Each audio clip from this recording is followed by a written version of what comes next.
Welcome to another Business After Hours. This is a quick turnaround on this one. Yeah. Because it's already going to be Thursday, Groundhog's Day. And when we're doing this right now, it's actually tomorrow. Today is Wednesday. And we're going back to school. I know. Oh, yeah. Wow. Yeah, we are going to get a nice tour. In fact, there's tours going on. What did you say, Bridgette, all day tomorrow? Is that it? Or No, still an active construction site. So we've got to keep it relatively contained. So the tours will actually happen at 4:15, 4:45, and 5:15. Okay. This is Bridgette Exman, by the way. Did I pronounce that right? Or is it like Exman? I mean, you got it right the first time, but I'm not opposed to the way you did it the second time either. So. Bridgette, tell us about you, first of all, and what you represent. Sure. Yeah. I'm the assistant superintendent for the Mason City School District. This is my second year here in the district. So I've lived in this community for about a year and a half now. Have really enjoyed my time here, getting to know the people, getting to know the landscape. And I'm just excited to be a part of another big opportunity here, which is opening this pretty impressive athletic facility. Where did you come from before that? Before coming here? I spent the last 11 years in Waverly. I worked for the Waverly Shell Rock School District doing a very similar job. And then 11 years prior to that, I was in Cedar Falls working at the University of Northern Iowa. And I grew up in Waterloo. At this point, how much is finished? Well, I feel like I get a different answer every day on that. I mean, we are certainly approaching the end. This big project has been plagued by the same kinds of issues we're seeing all over the place. Supply chain issues, workforce shortages, but we are truly nearing the end here. I don't know that I have a percentage for you, but every time I step in there, it's a little bit more, and it is enough that we can let some people in and take a look around and see what's going on inside and not just see the drive-by. Mm-hmm. So what is all in there in the new center? So there are two major spaces. There is a field house, which will have an indoor track. In fact, it's enough to host an entire indoor track meet. There are also courts on the inside of that track.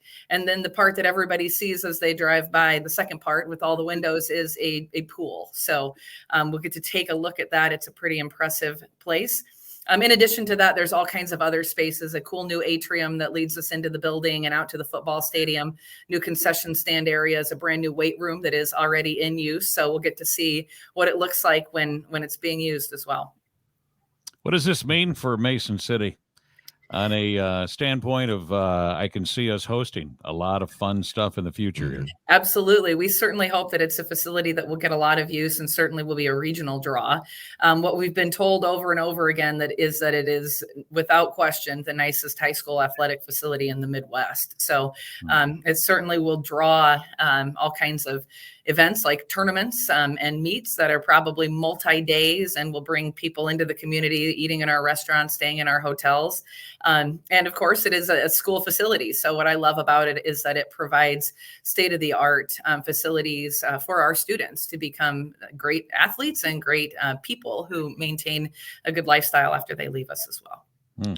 So is this for people that have been in the high school, is it some of the places like the gym and everything been remodeled, or is it all completely a new structure? So really, it's all new structure. The exception to that would be the weight room. So the old weight room is part of the new weight room, although it's really not recognizable anymore. And then what used to be the old entrance into the gym there is still there, but it's been really kind of enclosed and wrapped around with some really cool branding. And then the rest of it is brand new construction, brand new facility.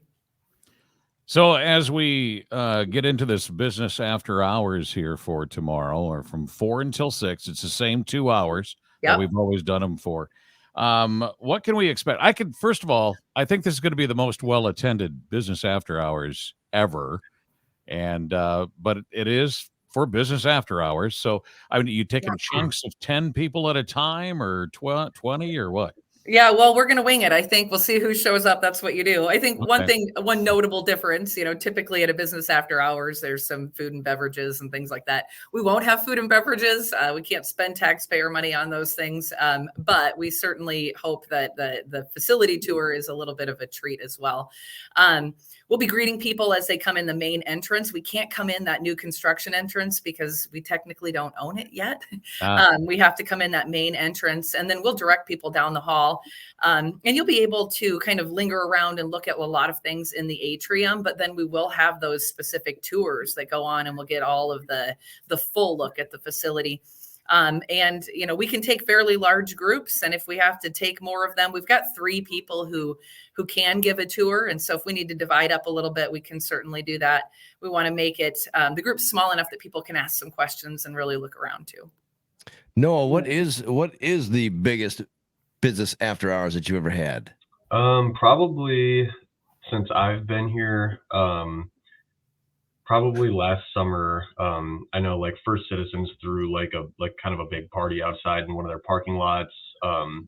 They had a really big one, good turnout. Clear Lake Bank and Trust has had a really good turnout. But I would think that because of just purely the curiosity factor of pretty much everybody in the community, I do think that this one's going to be really well turned out. I will say that Bridgette, I got to go in and get a little sneak peek, and Bridgette will tell you my jaw was like on the floor every room we entered because it's just like incredible. Did you run the 400? How fast did you do that?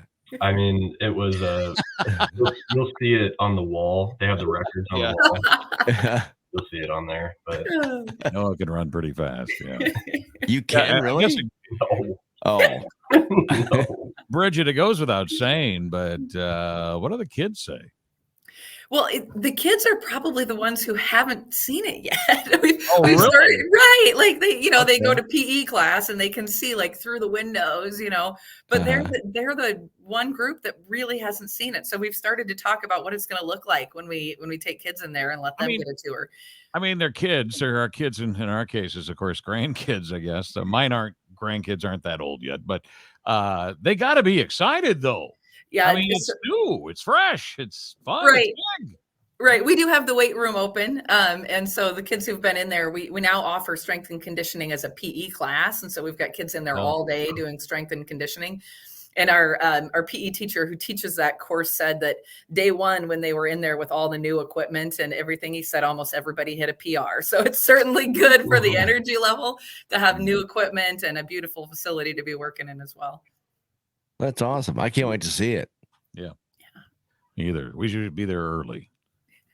Right. Can we go off and play a little horse or pig in the gym? Or is the gym affected on this? I mean, I have not been in there, so I don't know.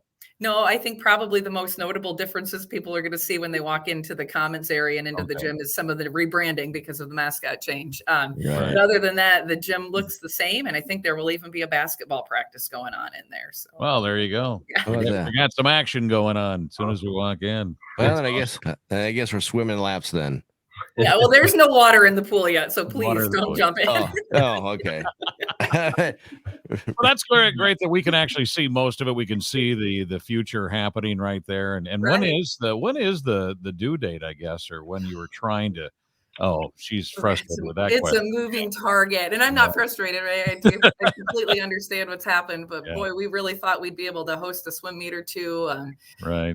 It sounds like maybe that the Fieldhouse will be able to host a track meet yet this spring. We'll see. But we're just taking it as it comes. I don't know. We'll be grateful whenever it opens. Is there a name? Is there a name for it of any sort besides just the Mason City? The field house. Is it just the field house or? Yeah, we call it the field house and natatorium. But natatorium. That's kind of a mouthful. So I don't think I've ever heard of that word. A natatorium. What's the nat? I guess about that.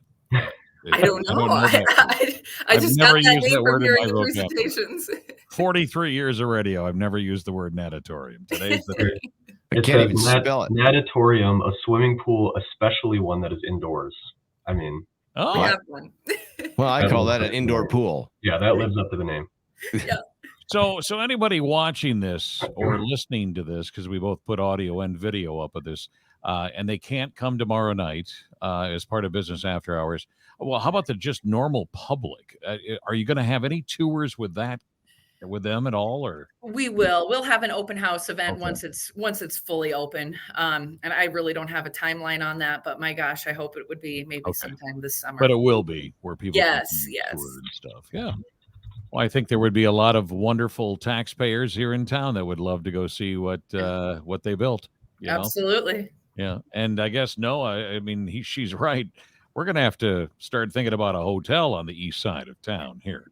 I mean, it's pretty incredible, honestly. I will say that, you know, I told Bridgette, like, growing up in Mason City, seeing something like that come to Mason City is like very inspiring for the future, you know, kids who are going to go to school there. It's pretty incredible. Makes you want to go back to school. Right. Some of us never leave. Well, this is going to be awesome. It's tomorrow night. It's it's Thursday, February 2nd. Yeah, Groundhog's Day. Here we go, 4 to 6. And Noah, how about things with the chamber? I noticed that we just got the press release on the band festival. Yep. February 1st is a big day for band festival. So, February 1st, we announce the theme and the logo for the band festival, which takes place over Memorial Day weekend in May each year. So we had our chairperson, Amy Fleming, announce the theme and logo this morning on the North Iowa Band Festival Facebook page. And with that, parade registration's also open today. So if you're listening and you're interested in having a float in the band festival parade, parade registrations will be live here in a couple minutes. So that's Bridgette, you're a very busy woman doing what you do. Can you give us some memories of band festival? Were you ever, I mean, being in Waverly, I don't know, did you ever come this way, or did you know anything about our band festival here? No, never before I actually moved here. So it's all new, but it's awesome. I can't say enough how much I love it here. It'll be your first. Yeah. That's awesome. Now, is there any entertainment, Noah? Is there any entertainment that you can announce yet or not? Not yet. Not yet. We'll announce entertainment probably in March, but it's going to be as Jay knows, it's going to be pretty cool this year. So Jay is on the band festival committee as well, and he's actually on the entertainment committee for the band festival, which is a much smaller group of people who look at booking entertainment each year. And this year we were definitely looking at trying to shake things up a little bit. So it's going to be I can't yet. I wish I could, but well, good. I'm glad I know that, because then I won't say nothing on the air. Yeah. Well, speaking of February 1st, I gotta throw this in.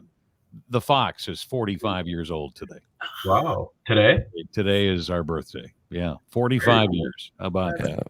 Very cool. Yeah, I know. It started at a cold month back in 1978, I believe. Yeah. So I remember listening to it in my dad's truck growing up all the time. There you go.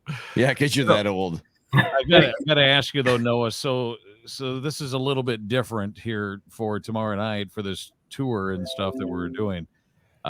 Is it anything different for business after hours? Are you still going to do your normal, drawings and all that kind of stuff? We will, just because I think that there's still going to be a group of people that hang around probably through the whole thing. I do think that a lot of people will come for the tours. Again, just curiosity factor. But for the people who do come to business after hours, monthly to hang around till 5:30 when we do the drawings, we'll still do the progressive and 50-50 drawings. So okay, sounds good. And Bridgette, before we let you go, do you want to say one more time, where should we park and which entrance? Yes. So we're going to want you to park right in front of the high school in that main entrance, the old current entrance to the building, not down by the new entrance by the field house. We can't get in there yet. So come right in the main entrance. We'll get you down the hallway. Hey, how much parking did that take up, that new structure? Significant. I don't have a number, but I do know that we have a parking issue, and it'll improve when the construction is done. Sure.